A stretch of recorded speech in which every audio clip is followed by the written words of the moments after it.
এই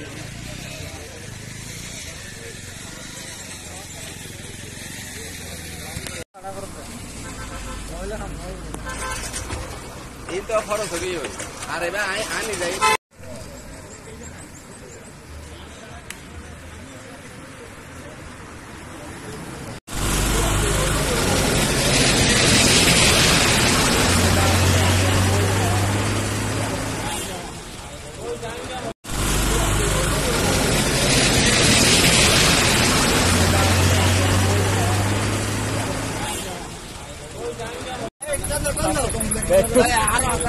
নিয়ে যাও ড্রাইভার কই উঠে না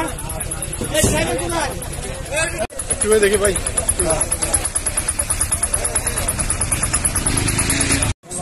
কক্সবাজারগামী বাসের সাথে কক্সবাজার থেকে চট্টগ্রামগামী একটা মাইক্রোবাসের মুখোমুখি সংঘর্ষ হয়।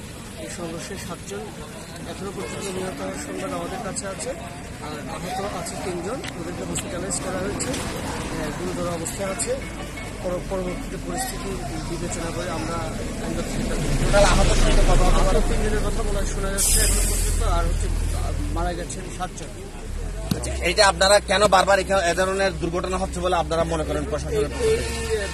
এটা প্রথমত এটা বলতে চাচ্ছি যে বেপরোয়া গাড়ি চালাচ্ছে, দ্বিতীয়ত হচ্ছে যে রাস্তায় এক ধরনের লবণ পানি হচ্ছে, যার কারণে স্লিপারি হয়ে যাচ্ছে এবং যে কোনো মুহূর্তে যখন ব্রেক করে সাথে সাথে এই ধরনের দুর্ঘটনা ঘটে।